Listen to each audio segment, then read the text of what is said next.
A gallon of milk of 1,000 gallons. All right, we are at 5 minutes past the hour. Let's kick it off. First of all, thank you everybody for coming out tonight. Appreciate your time. My name is Rick Kennedy. I am the state chair of the Forward Party of Texas. And quick background for me, for those of you who don't know me, two-time Democratic Party nominee for United States Congress. I ran in 2018, 2020. After the 2020 campaign, I walked away. I said it would have anything to do with politics again. It's a rigged game, and it's not rigged for people like me. And then almost 3 years ago to the day, back in January of 2022, I sat in on the first Forward Party of Texas statewide call, and I was hooked. I knew I needed to. I knew I needed to get into what this organization was trying to do, and do everything I could to help it. And here we are today, 3 years later, still at it and still quite a ways to go.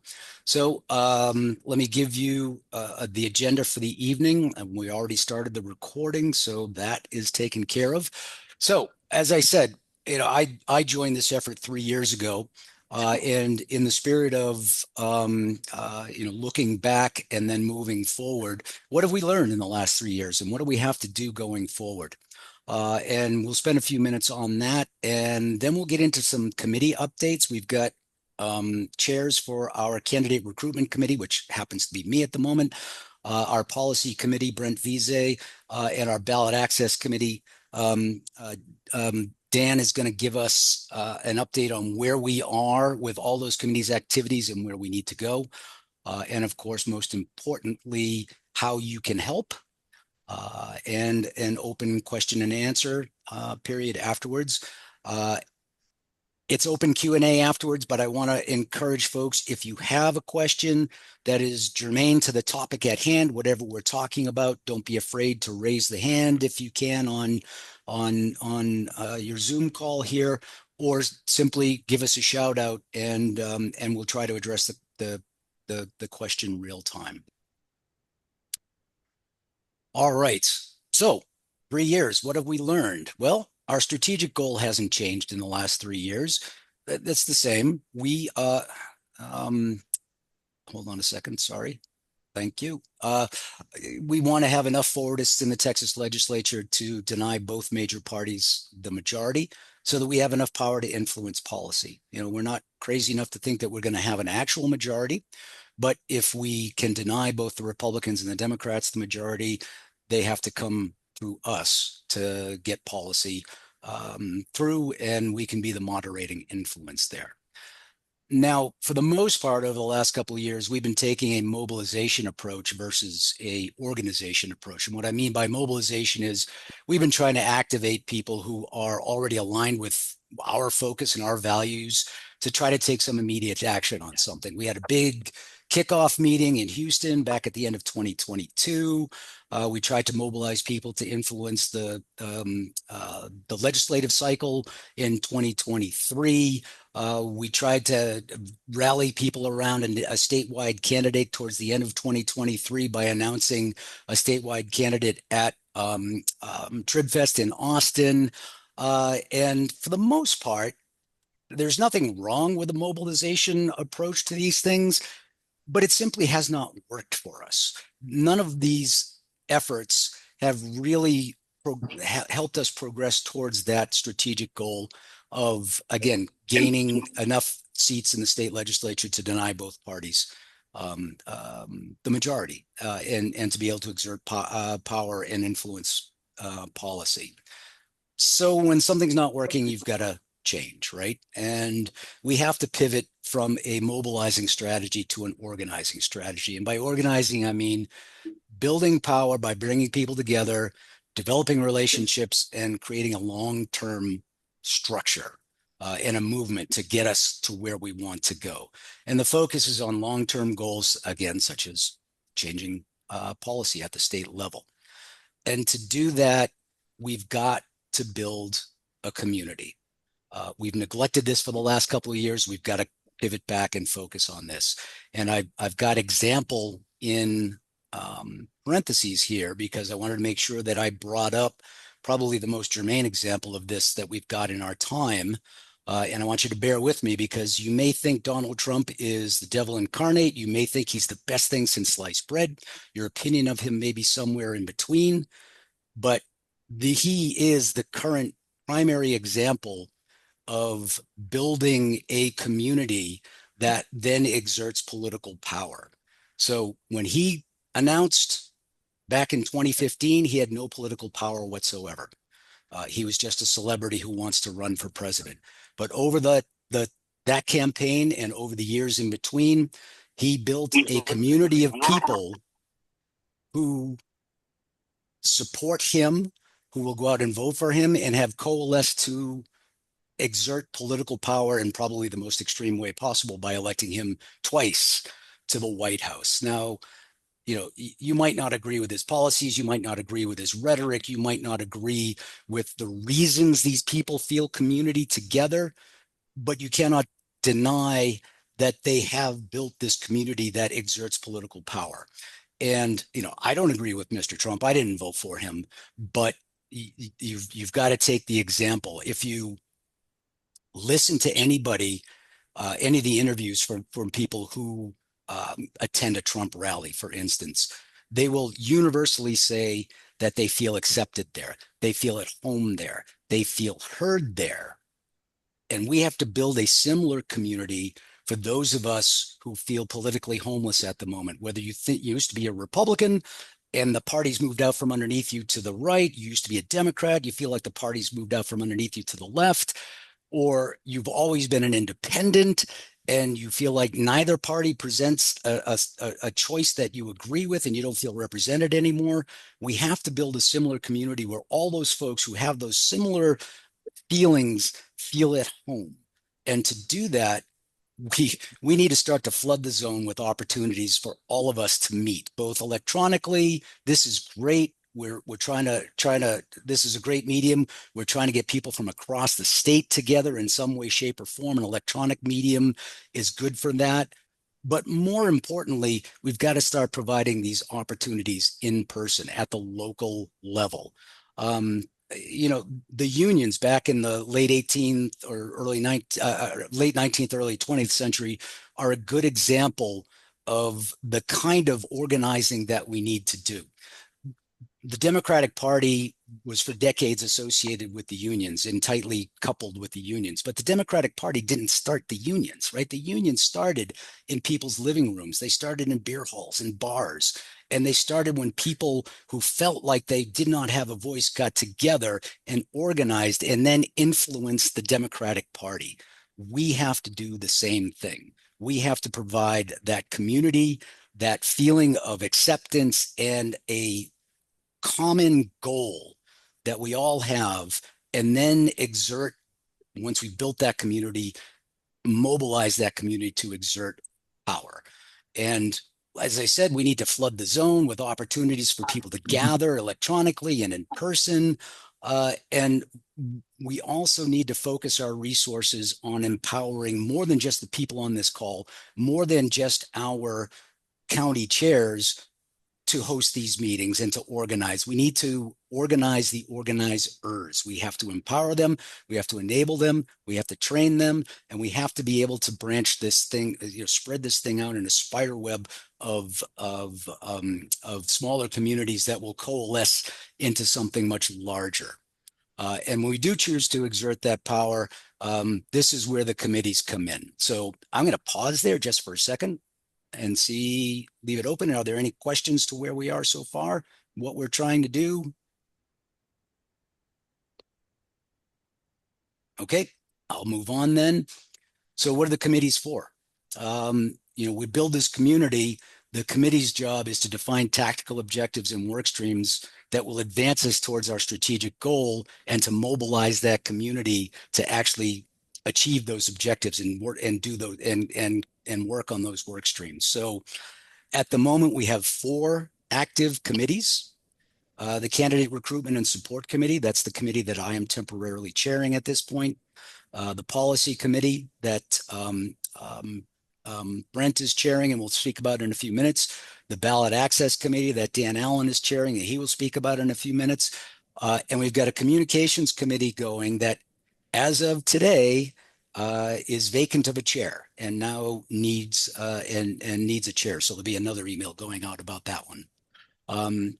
Quite soon, we're going to need a rules and conventions committee, because if we're going to nominate candidates next year, and we intend to do so, we're going to have to host some precinct and county and a state convention to do so, and we'll need to revamp our party rules in order to support that. And of course, we're going to need a finance committee, because none of this is going to be inexpensive to accomplish, and we'll talk a bit more about that as we get towards the end of the presentation here. So, barring any questions, I'm going to hop right in to the Candidate Recruitment and Support Committee and give you an update there. And I want to preface this for just a moment, and give you an entirely subjective observation that I've been developing over the last couple of days. And it really coalesced when I sent an email out a couple of days ago saying, raising my hand and saying, I'm wearing too many hats. I need somebody to take on the chairmanship of this candidate recruitment committee. And the number of responses I got was quite overwhelming. At least 24 folks expressing interest in taking over this role. And a half a dozen of those are now on my calendar to take it to the next level of actually discuss in detail face-to-face. I've sent out opportunities for volunteer opportunities in the past and heard crickets in response. And let's talk about just the sheer attendance at this meeting. Again, we've been pretty quiet for a few months. We haven't really reached out to anybody for a few months. There was every reason to expect that we would only have maybe 30 or 40 people register for this meeting. At last check, it was 104. And this subjective feeling conclusion that I'm coming to is that while we've been at this for 3 years, and people have been very interested in what we're trying to do, I almost get the sense that people were holding back and thinking, just one more election cycle, maybe one more election cycle, things are going to get back to normal. And this last election cycle was anything but. And now we're all here, I think, because we're feeling a visceral need to actually engage and do something. And I won't classify this as an opportunity. It's an obligation. It's an obligation for us, the leadership that's on this call, and for all y'all who are on this call expressing interest, to jump on this moment and build that community that I'm talking about here. And then, with that community, these committees can get to work and actually exert some power. So I'll get back with that. I'll get back to the Candidate Recruitment Committee. The purpose of this committee is to identify, evaluate, and recruit qualified and committed candidates to run for public office under the banner of the Forward Party in partisan elections, or as Forward Party endorsed candidates in nonpartisan elections. And how does this support our strategic objective? Candidates and their exhibited values, their approach to governance, and positions on issues, they're going to help us define for people what this party is, what our brand is, what we stand for. We've heard it for the last 3 years. We've got this approach that the national party establishes principles, the state parties establish priorities, and the candidates establish distinct positions on issues. And that's very different, right? That's not a top-down party platform approach. And there's been a lot of questions about whether or not this approach will actually work.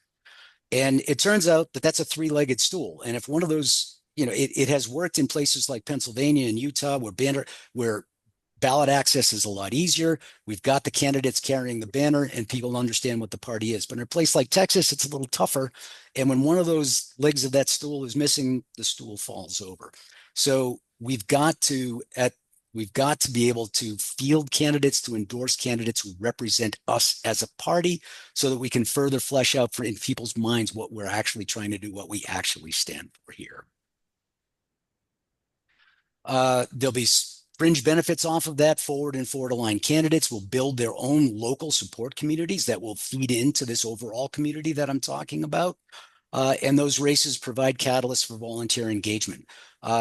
we ask you to volunteer for something, and then if we don't have anything for you to actually do, you're probably going to fade away fairly quickly. Having candidates endorsed, having candidates in races, again, provides you something very, very tangible to work on and help out with. So where are we with this? We've got a charter. We've got a well-defined charter. We've got people interested in serving on this committee. We have a list of potential candidates already. It's only about a half a dozen long, but people have approached us.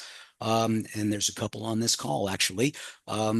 Most of them are looking towards 2027 rather than 2025 and run for positions such as school boards and municipal elections, city councils, and mayor. And again, the folks on the list at the moment are looking more towards 2027 than 2020. Then we've got an election in May, right, coming up in just a few months. We have a short-term objective around that May election. We need to define our criteria by which we're going to assess candidates and choose to whether to endorse or not. And then this committee should make recommendations for endorsement. And then our medium-term objectives are to identify candidates who run as forward aligned in November. And again, these are nonpartisan elections, municipal and ISD board elections. But more critical for the longer term, we have to identify candidates who are going to run in partisan elections in 2026, including somebody to run for as a statewide candidate in 2026, because one of the little gotchas they've put into the Texas election code is that if you want to run on the forward party ballot in 2026, you have to file by December of 2025. And we'll get into it when we get into the ballot access committee, but we won't even know at that point if we're going to be able to get these folks on the ballot. So it's a leap of faith, and it's this committee's job to identify those candidates. All right, I will pause again before I hand it over to Brent for policy. Any questions there? Rick, can you have everybody mute again, or mute everybody? Yeah. Someone's watching TV while they're on this call. I think I just muted them, but I will indeed try to mute everybody. Anybody know which host tools? That's got to be. I've got it sorted. When you gave me the ability to share, Rick, you also gave me the ability to mute. So I just muted the few people that Thank still had you. those open. Thank you. other Thank than you. myself, Yes. You and Brent. So Okay. we should Appreciate it. All right, Brent, you are up. Thank you, sir. The screen is yours.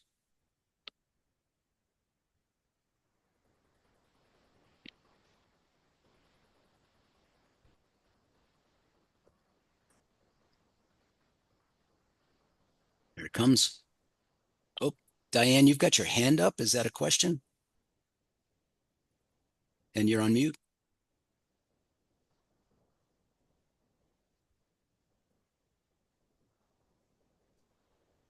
Yeah, I've got a question about your committee, Okay.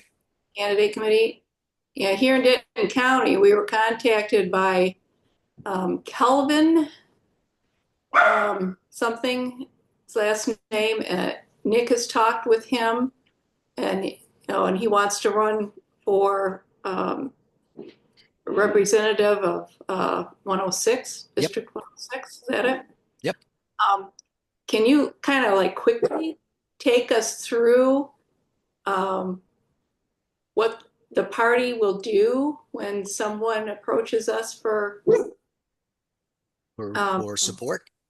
For support, yeah. Yep. We will assess that. We will assess that candidate against the party's stated principles and values. We will assess their position on policy related to those values to make sure that we're in alignment. We will ask that candidate to sign the candidate pledge, which is a national pledge, which basically says that they're going to run their candidacy, they're going to run their campaign according to those values. And then we will, the committee will make an assessment whether to recommend, if it's somebody running as an independent, to recommend whether or not we endorse that candidate. And then And this is hopeful at this point, but hopefully sometime if it's say for a May election or next year, actually he wants to run as an independent, so we will have at our state convention in 2026, the body of the party will vote on whether or not to endorse. Now we have to develop rules around that, et cetera, but we will vote democratically as to whether or not to endorse. And if and when we do endorse, we can offer candidates promotion both at the national and the state level. We can offer candidates training on how to run their campaign. We can offer volunteer support. We can offer boots on the ground. And hopefully we'll be able to offer financial support as well. So that will all build into the plan. Okay, Brent, off to you. Excellent. Welcome, everybody. My name is Brent Vise. I am the Montgomery County Chair for Forward, and I'm also the State Policy Chair for the committee. And a little bit about me, I have been, for the most part, a Republican all my life, starting when I was 18, voting in elections for president and all that for ever and ever. And then all of a sudden, things changed in 2016. And since then, I've been looking and looking for another way to move forward because it looked like both parties were not doing what I wanted to. And then here's Forward, pun intended. So here we are. We are talking about policy, but are we really talking about policy? Because a lot of times people are all twisted into policy and they aren't really thinking about what's basic, which is fixing things.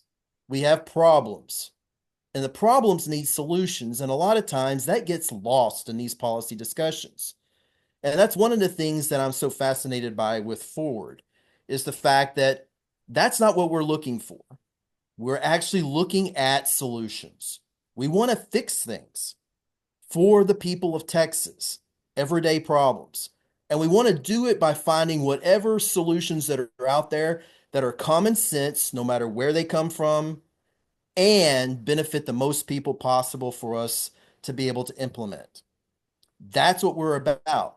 And as Rick so very eloquently discussed, the three-legged stool, the policy is part of it, it's about solutions. Some ways I'd like to call this the solution committee and not the policy committee because we're not necessarily establishing policy per se because this is supposed to be driven by our candidates. They go into the details, okay? We help them with establishing priorities, maybe areas of focus, things that maybe we need to include in policy in solutions that are being presented to fix things in the community or in the state or at the national level eventually. But for the most part, that's what we're here to do, is not to tell everybody this is what we believe, this is what we're going to do. We're here to make sure that we fix problems and have that be our primary focus, and everybody understands that. So part of that is going to be making a solution guide, okay? Rick's already said the candidates are providing the solutions. They're really driving this, but we're going to be working with the candidates on establishing that roadmap on how to get to those solutions by setting ideas, priorities across the state, water, electricity, the basics that we're having problems with in all of our areas, I'm sure, but especially here in my area, Montgomery County. We literally have a moratorium right now on all development because there's not enough water in the city of Conroe to be able to have people have adequate water pressure in all parts of the city. So they literally have to drill an emergency well that's costing us hundreds of thousands, if not millions of dollars, because nobody planned for this, because it was so important for us to have the lowest possible tax rate than to actually think about what we're trying to do with fixing on a regular basis everyday people's problems. That's where we are in Montgomery County. And I think a lot of you are experiencing that across the state in your areas that you live in. So we want to fix that by focusing on those problems that are specific to our areas, okay? We don't want to get into the details. The devil's always in the detail. That's where we get, messed up and tripped up. So we're not going to get so specific that we're going to have these details trip us up. The goal, though, is to prioritize the things that matter most to people, which is addressing everyday problems in their neighborhoods, in their cities, their towns, their counties. Hopefully also in our state moving forward. And our committee is going to be focusing on establishing what those look like. Okay. We're going to be trying to keep it as simple as we can. Okay. And we're going to be doing this work with a variety of also subcommittees. We've always said that we were going to be all about making sure people have their voice heard. So the policy committee is setting up subcommittees that are going to be working on these specific areas. The overall committee is going to set up these areas. And then we're going to set up the subcommittees to go to work. And on these subcommittees, that's where the actual work is going to be taking place. They're going to get together on their schedules, work out what they think are the main issues, problems that need to be fixed or solved in a general area that we've already established as a committee, and then present those ideas back to the policy committee for review, discussion. Maybe we change a couple of things. Maybe we take it as it is and it's great and we approve it. And then the committee will send this report to the executive committee for the final discussion from the executive committee's perspective, with me leading the discussion on behalf of the policy committee of what's going on within that particular area of interest. That's a little bit of an overview of that type of process. So our first meeting is actually going to be next Tuesday, 7 o'clock. We actually decided that with a ranked choice voting election, which is very apropos, and it was very cool to be able to do. And the vast majority of people agreed that Tuesdays at 7 o'clock were the best time for us to do. And a lot of that's going to be something that we discuss moving forward. But this is how our policy committee is going to be working. It's actually about solutions. And if you're interested in being involved with making solutions to problems that make a difference in your community, your town, your neighborhood, wherever you are, then please reach out to me and join us on this journey, because that's what we're going to be doing, is fixing problems and making it better for all of us moving forward. Any questions?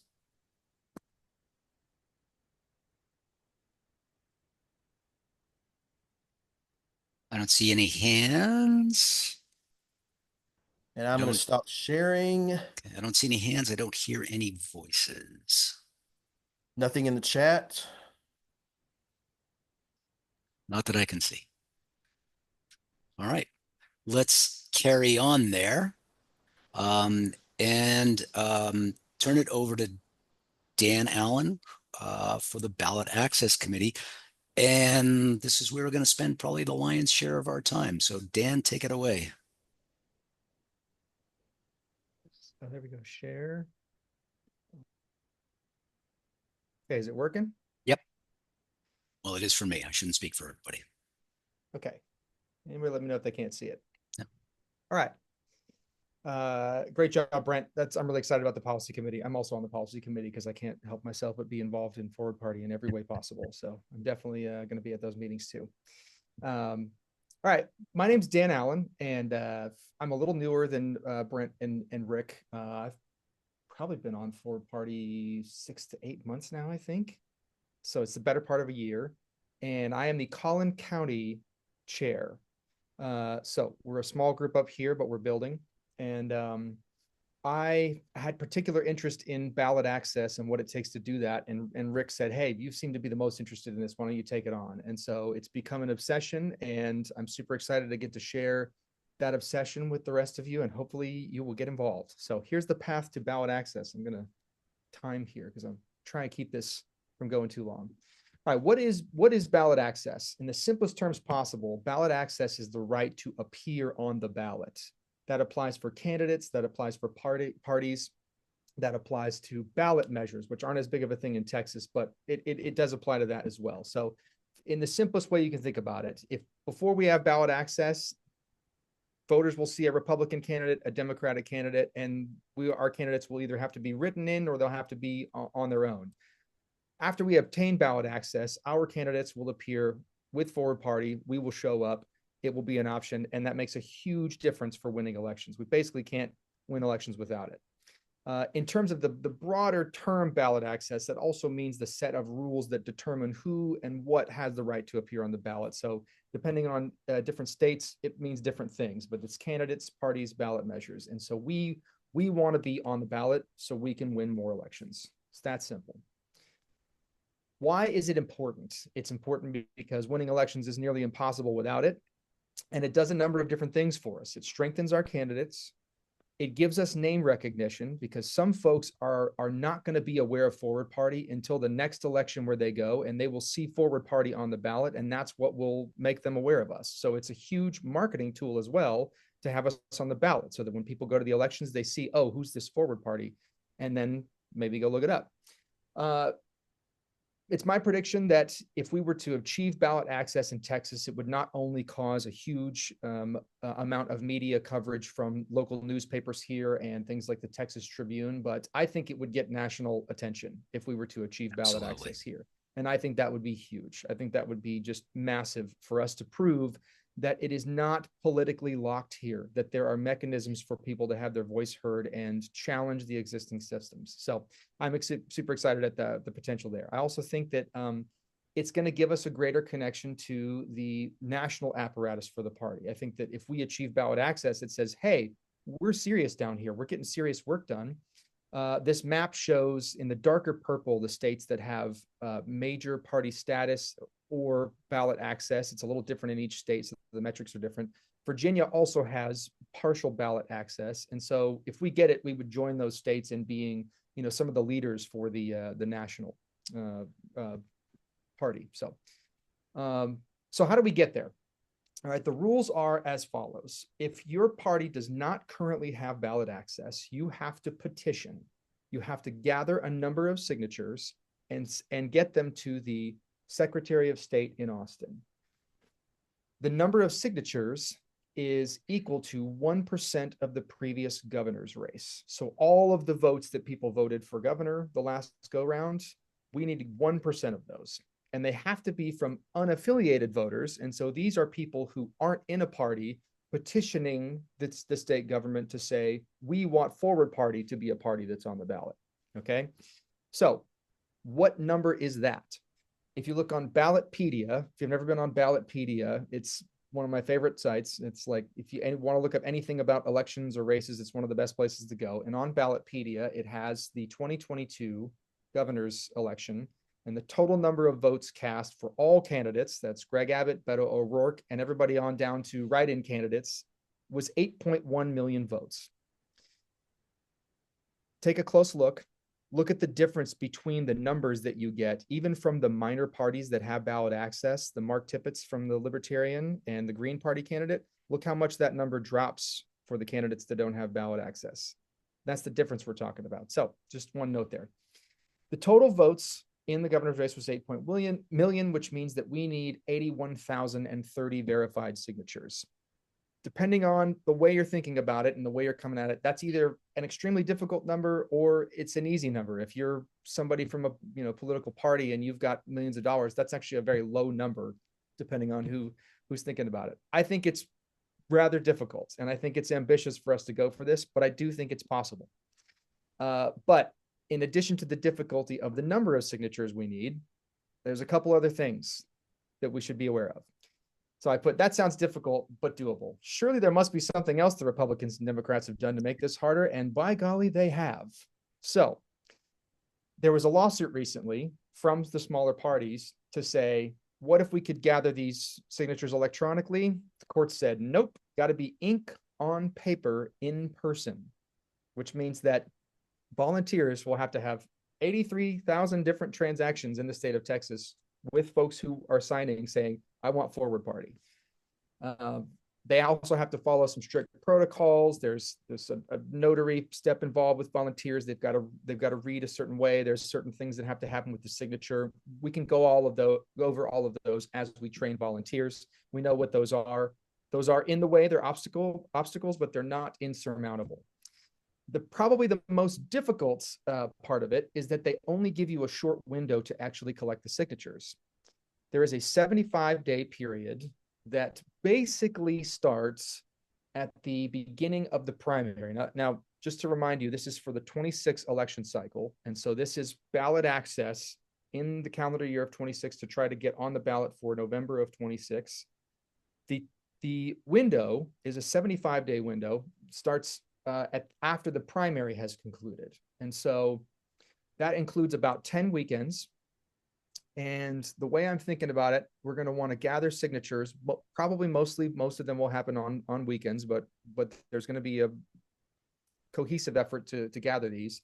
And then once we get to the week of the deadline, I want to be mailing and gathering these signatures and getting them all in the same place and compiling and checking on them and verifying their legality and all that kind of stuff. And then turn them in a couple days before the deadline so that there's no way that anyone can test when we turned them in. That's the overall strategy as far as when we can do the signatures. So now that sounds really difficult. 83,000 signatures, 75-day window. You can only do it in this short little period.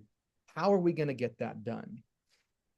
There's a couple different ways we can overcome each of these hurdles. And the first one is that before we get the signatures, we can gather signature pledges. In other words, we don't have to wait to start getting a commitment from people that says, I want to sign. I will sign. So we already have a ballot access pledge form that's a digital form that you can send people to now. At the end of this call, there's a QR code that Rick made. I want everybody on this call to go fill out this signature pledge form so that our numbers already increase at the end of the call and we're already up and moving. You can do this with your phone. You can send it to somebody via text. You can send it online message. We should do word of mouth. And so we have from now until March 3rd of 26 to gather the information to say, hey, this is how many people want to sign and have told us I will sign and I want to. Here's how to contact me. You're allowed to contact me. In the weeks leading up to the primary, we'll be reminding them, hey, remember, if you want to sign, you don't vote in the primary. You know, if you still want to do this, and then the volunteers are going to let them know where they're going to be, when they're going to be there, when they're going to be set up. And for each person that has pledged to sign, we want them to have a plan to sign the way that we have plans to vote. You've probably seen some of those initiatives out there that say, have a plan to vote, know when you're going to go, you know, get a group, all those kinds of things. So gathering signature pledges in advance is the way to beat the window. How do we beat the number?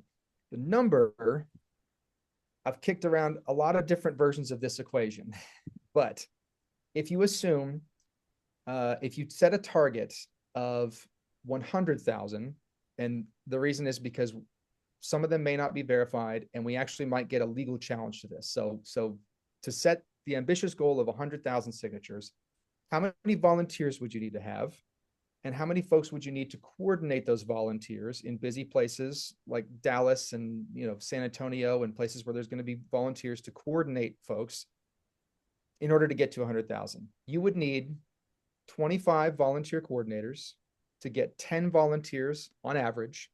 And each of those volunteers would need to get 400 signatures.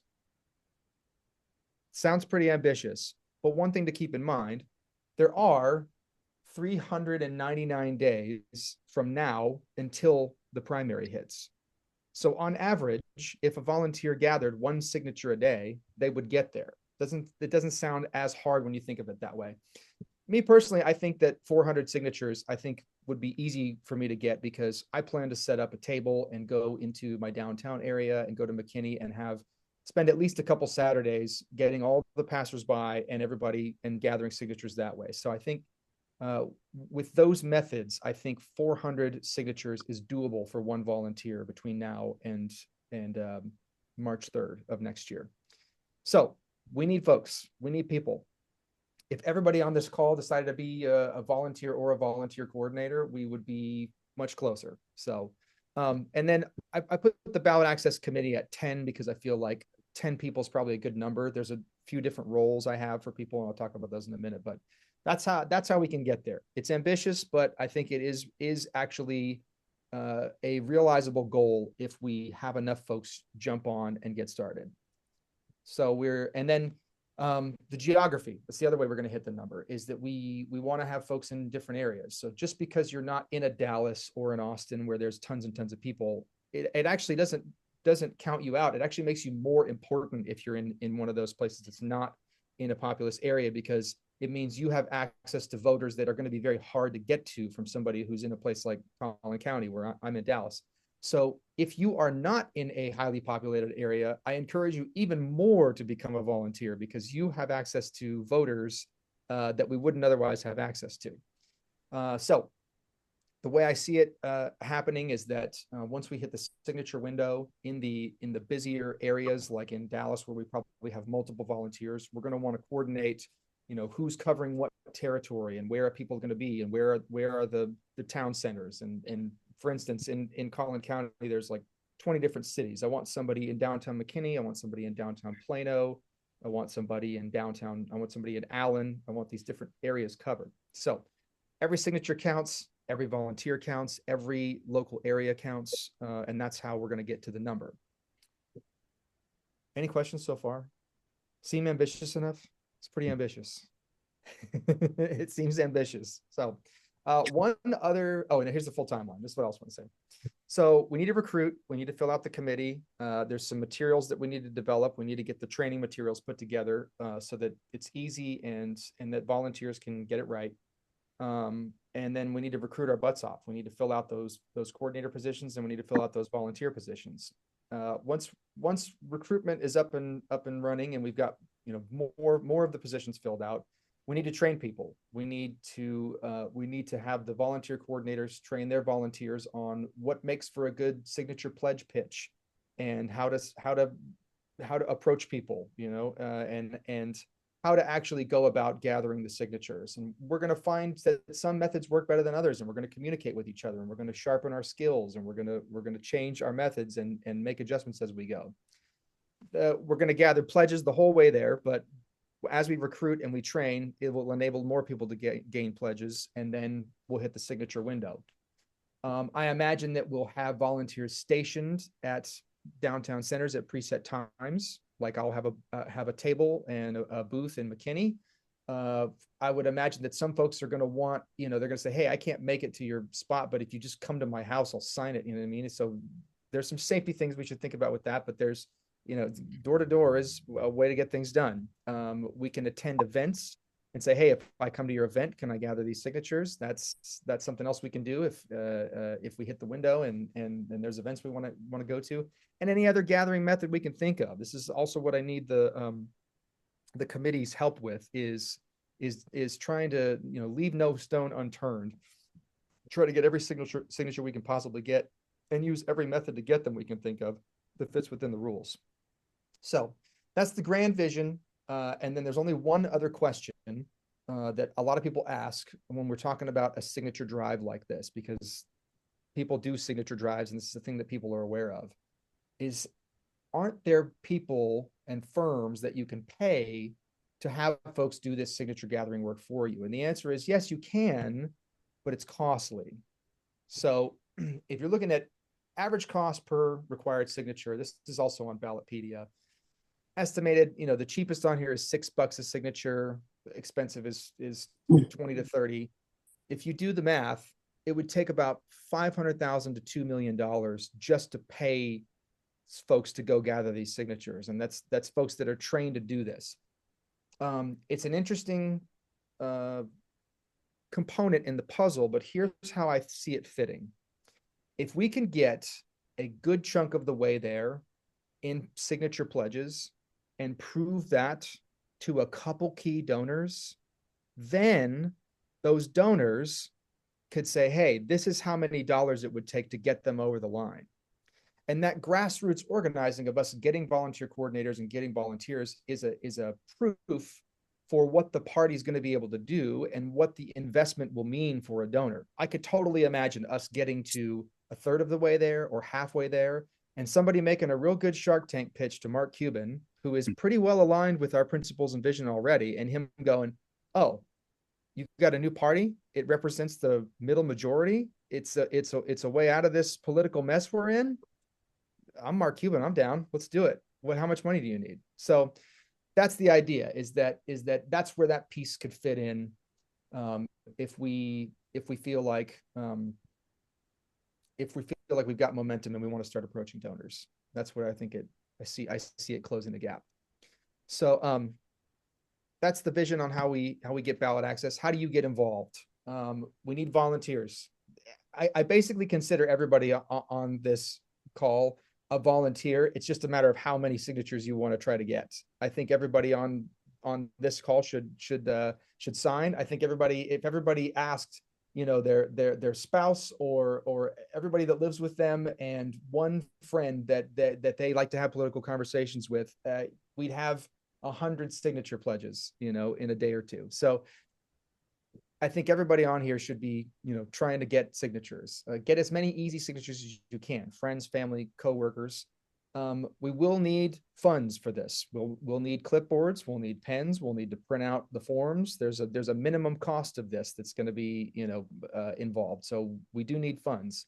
And then if you're really serious and you want to sink your teeth into this, and get obsessed like I have, like I'm sure you can tell that I'm pretty into this. I need a vice chair. Nobody stepped up to be like, hey, I'll be second in command. I need a treasurer. I need a materials coordinator. I need somebody on legal research to make sure that the electioneering stuff we're doing is within the bounds of each of the municipalities and all those things. And yeah, all sorts of rules. So take a second. If you're interested in this at all, take a screenshot or a photo of my name and my number and my forward party email address. And if you have any interest in this at all, send me a text, send me an email. I think about forward party like all day long, seriously. So send me anything that you think about this that could make it better, that you want to get involved, however you want to interface with it. Yeah, it's a mission of mine. So, and then here is the QR code for the signature pledge. So it's 7:52. When's end time, Rick? Are we trying to end by 8? 8-ish, but we often go over. Okay. Right. For Q&A for sure. I'm at 17:50. I'm a little slower than I wanted to be, but that's all right. So yeah, we'll work on that, Dan. Okay. Rick's gonna help me. Let's take a minute and everybody get this browser pulled up, and so that you at least have it open in your browser and or on your phone, and you've got it where you can sign the pledge. So I already pledged, so you already pledged. I've already pledged. Yep. You're in. And then I wanted to throw one more. I'm going to move off this slide for just a second, but join us on Slack. We have an active Slack community. If you don't know what Slack is, it's a messaging platform. If you send me your email and you want to be added to our messaging platform, there is a ballot access committee channel on there where we can communicate, and we can we can communicate very actively there, better than on an email thread, I think. So send me your email to colin.county@texasforwardparty.org. Just say, hey, I want to be on the Slack channel, or I want to be on the ballot access committee channel, and I'll add you. So that's all I have. Questions? Anybody think I'm crazy that we can get 83,000 signatures with a third party in Texas? Absolutely not. Diane's with it. She's like, yeah, let's do this. Any questions out there? I don't see anything in the chat. There's been a tremendous amount of chat activity while you were talking, Dan, by the way. That's good. That's good. All sorts of ideas being thrown around. Yeah, Venetia, I'd be very happy if the pledge process had national support. And I'll probably get to this when I resume in a couple of minutes. But what we've really learned over the last 3 years is that if you don't show the grassroots organizing, then people aren't going to come in to help, right? We have to demonstrate that we're building this community that I keep talking about. We've got to demonstrate that. Once we start to demonstrate that, then you'll get more help than you could ever hope for, right? But you've got to show that you've got something to offer. And that's what we're going to try to build over the next several months. So somebody drawing on the screen? I thought I shut that off. Dan, Also, earlier, I think it was Kobe had a question about how candidates get ballot access, because there is a way for candidates to get on as individuals, but it's different. And so I wanted to throw that to you, Rick, to try to answer how those interact. yeah, it depends on the office. If you want to get on as an independent, well, okay, let's take a look at the different levels. If you're going to run for a local nonpartisan municipal, like a city council or mayor or school board, those are nonpartisan races. All you have to do is file the appropriate paperwork with with the governing body, either the ISD or your town government. There's typically no signature requirements or anything. If you want to resonate as an independent for, say, county commissioner, county judge, or higher state legislature, or even Congress, and you want to run as an independent, there's a certain number of signatures that you will have to gather to get your name on the ballot as an independent. And that signature gathering effort will be similarly restricted to the one that, as Dan just laid out, in that you cannot get a signature from somebody who is affiliated with a different party because they voted in a primary. You cannot gather those signatures before the primary is completed. You have only a 75-day window to gather those signatures as an individual. So it's much the same process. The signature total is much lower. I think for United States Congress, you probably only need 500 signatures. Rather than the 81,000 that we need as a party. But it's a daunting task for an individual, especially if an individual without a big support network, to do in a relatively short period of time. I've run for Congress twice. I've gathered signatures twice under different guise to get my name on a primary ballot without having to pay an application fee.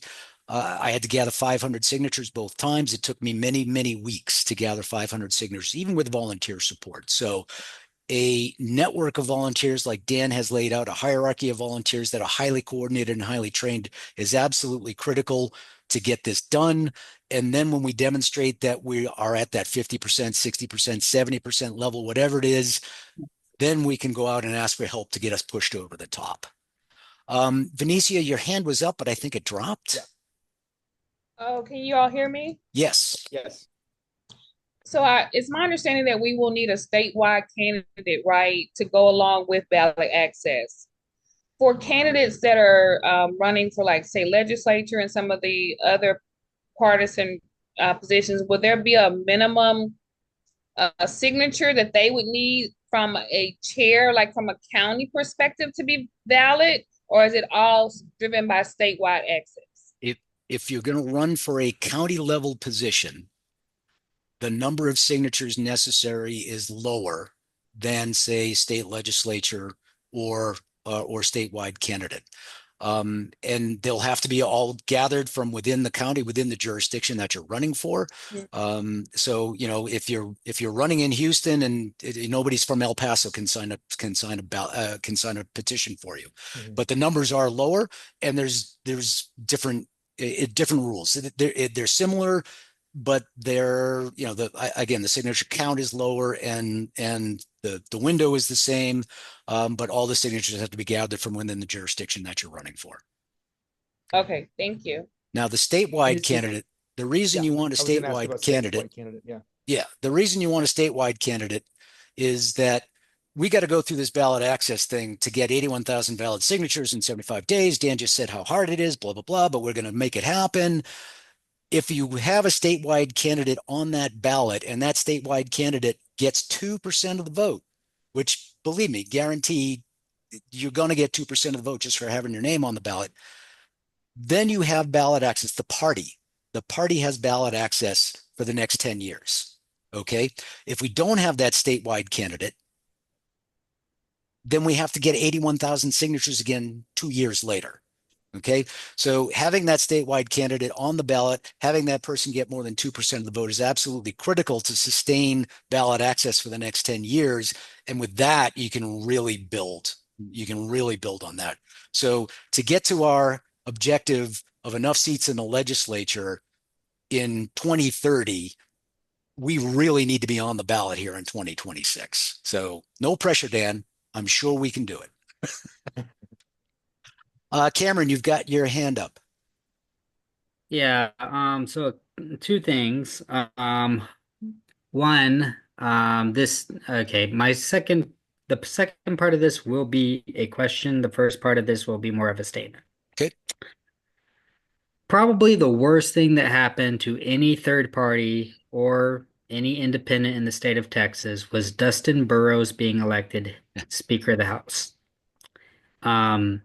He has stated that the fact that libertarians and Greens were on the ballot in the past couple of elections was a dereliction of duty by the Texas Supreme Court. I can guarantee you he will do whatever he can to make sure that no party except Republicans and Democrats, and he will try to keep independents off too, is on the ballot in 2026. He is anti non-duopoly parties. So that was a big hit for those of us who don't see ourselves as Republicans and Democrats. The second part of what I'm stating is, do we still have to pay the filing fees for those who are interested in being a candidate? Do they have to pay filing fees in addition to gathering signatures because there is not ballot access? You have to pay filing fees whether you have ballot access or not. So, this has changed a couple of times. So, for instance, as a Democratic candidate, I was looking at paying a filing fee to get on the Democratic primary ballot. You got to pay a filing fee one way or the other, or you get enough signatures to waive that filing fee. But one way or another, they've got you coming and going. I agree that the legislature entertains every year bills to put up further barriers to access to a new party. A couple of years ago, they were considering changing that 2% threshold to 10% for the vote. They were considering changing the number of signatures required to get on the ballot. They consider these things every legislative cycle. There would be constitutional challenges if they make it much harder than they've already made it, believe me. Hopefully we would be party to those constitutional challenges. Typically, these things don't get out of committee, at least historically, but with a new and rather venomous, if you will, Speaker of the House, who knows? So we have to monitor what's going on. Guy. Just so everyone knows, in 2020, I was on the ballot and I did not pay a filing fee, nor did I submit a petition. And you were on the ballot as a independent? Libertarian. Libertarian, that's right, because you guys had the suit at that point. Yes, we did. I got sued 3 times. Yep, there you go. Go ahead, Guy. Yeah, Rick, your filing fees go to the party itself to pay for the primary. It's not to be on the November ballot. It's only to be on your primary ballot. Correct. So if we want to collect a filing fee to be on our ballot, we can, but we're not in that position yet. I think that only, and I'm going to speculate, but I think that only applies to parties nominating by primary, not to parties nominating by convention, which is where we would be. And I think if you're a candidate for a party nominating by convention, maybe somebody can Google this in the Texas election code. I think the filing fee goes to the Secretary of State, but I could be totally off there. So don't take my word for it. Yeah. I'm on the Secretary of State's website as we speak, and I do not see any monetary requirements, just the signature ones if you're going to file as an independent. Okay. Perfect. Marvelous. Okay. Dan, I'm going to take the screen back, if okay with you. Yep. I just turned mine off. All right. Thank you, everyone, for listening, for your attention. I really appreciate that.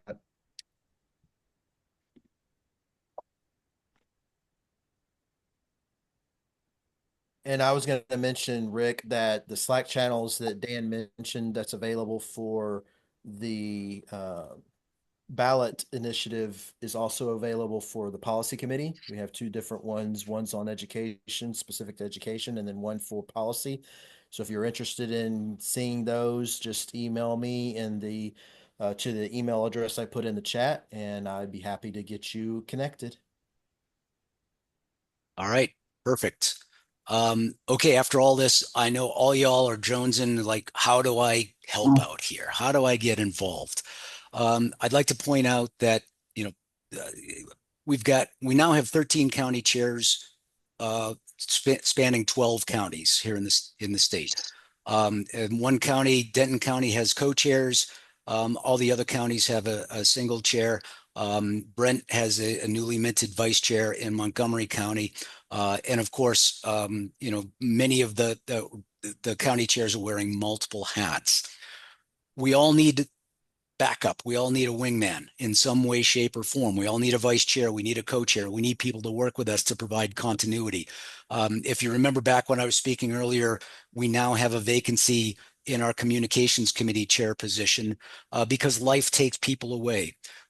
Nobody here is getting paid for this. We are all volunteers, and life ebbs and flows. Jobs come, families, family situations change. People are forced to move out of state.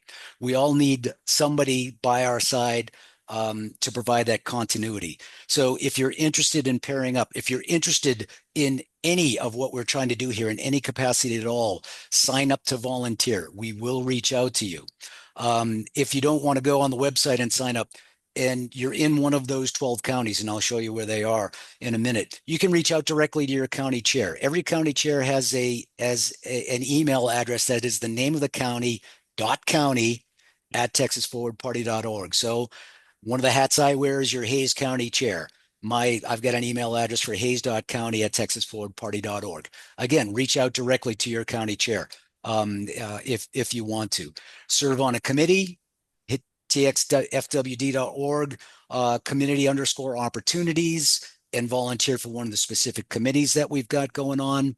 And of course, I understand we all have jobs.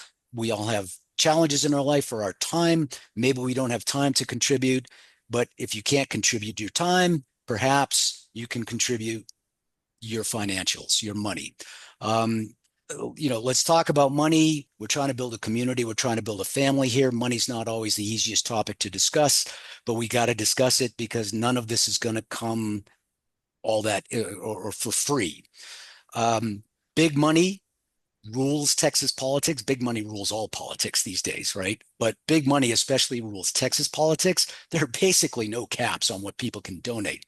And in 2023, 2024, the top 14 donors, 14 individuals, gave a total of $76.8 million to candidates in Texas. 75 million of that went to Republicans, 1.8 million of that went to Democrats. That shows you where the balance is, where the thrust is, okay? That's huge money, all right? And when we get to the point where we are perceived as a threat, some of that money is going to come at us, all right? Most likely an illegal challenge to our ballot access petitions. It is inevitable that somebody's going to file suit to try to keep us off the ballot. So we're going to need some big donors to help. We're going to need some big donors to help with that paid signature gathering segment of our strategy, if and when it's necessary. We're probably going to need some help with a legal defense fund because it is inevitable that somebody's going to come at us. And and Cameron, you said you got sued 3 times, right? It's going to happen. So we are going to need some big donors, but again, I'll repeat it again. If we don't have demonstrated grassroots support, the big donors aren't interested. I'll use the Mark Cuban example. They don't operate that way. They don't say, Rick, you've got a great idea. You got something going there. I'm just going to drop $3.5–4 million on you. Let's see what you can do, right? They're going to want us to be 70% of the way to where, and then they're going to get interested enough to say, okay, we're going to help you and help put you over the top. So the way you guys can help with this, everybody on this call can help with this, is to be a grassroots donor. And if you can possibly do it, do it on a monthly basis, even if it's only $1 a month, only $5 a month. The number of monthly donors that we have is influential in establishing the fact that we've got grassroots support. I'm in on a monthly basis. Almost everybody I know is in on a monthly basis. If you can do it, even $1, $5 a month, do it on a monthly basis. If you can't, hit us with a one-time, that's great too.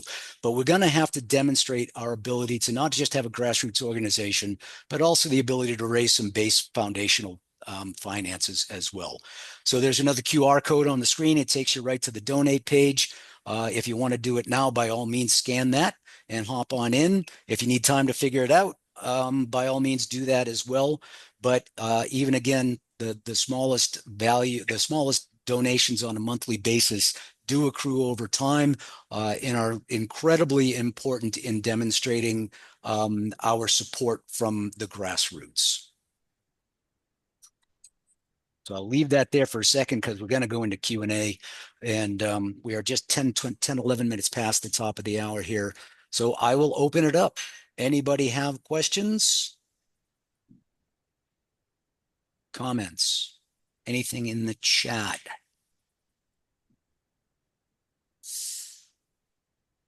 Yeah, Cameron says we're going to be sued dozens of times, for sure. Yeah, we need judge candidates for sure. Yep.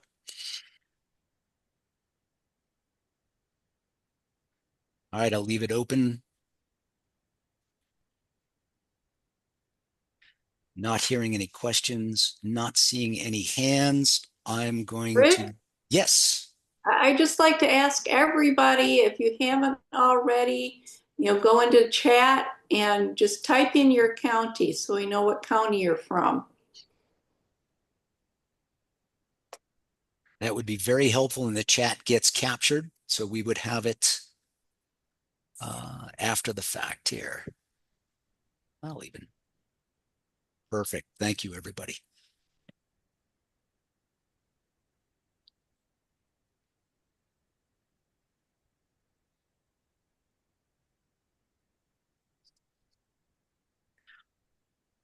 Hey, Rick, you mentioned that you were going to show them where we had our our county chairs. Oh, yeah. So I did mention that, didn't I? Thank you. Thank you. Here's where we have our current county chairs. Bill Chambers, Collin, Denton, Fort Bend, Harris, Hayes, Hidalgo, McLennan, Montgomery, Tarrant, and Travis. Those represent 8 out of the top 10 by population size counties in the state. Those represent just over 60% of the total population of the state. What's 2 large counties that are glaringly missing from that list are Bear and Dallas County. So if you live in one of those counties and you're interested in being a county chair, drop an email to rick.kennedy at texasforwardparty.org, and we will talk very quickly. I actually did, through the website, got some interest. Somebody indicated interest in being a Dallas County chair. So Becky, can we do a matching contribution? If I pledge matching $1,000 to get things started? Yes, we can. So if Becky is pledging to match $1,000, y'all, that is a phenomenal offer. I hope y'all take that very seriously, because that is just a phenomenal offer. So, Becky, do you have a time limit in mind on that? Yeah, I know you're making this up as you go along here, but tell you what, we can put it up on the website. We'll work out the details. $1,000. Okay, we have $1,000 match on the table by the end of February. So that's basically one full month from now. So, Becky, I can't thank you enough for that. And if y'all don't know, Becky is our newly christened Fort Bend County Chair. And this is quite an offer. So I hope you all understand the gravity of that and the opportunity here. And I'm certainly going to throw in above and beyond what my monthly is, just to try to help that along. Yeah, Cam, I'm fully aware.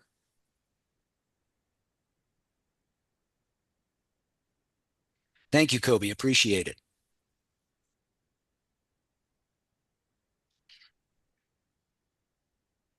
All right, I'm going to throw it open one more time. Any questions, comments, or topics for discussion?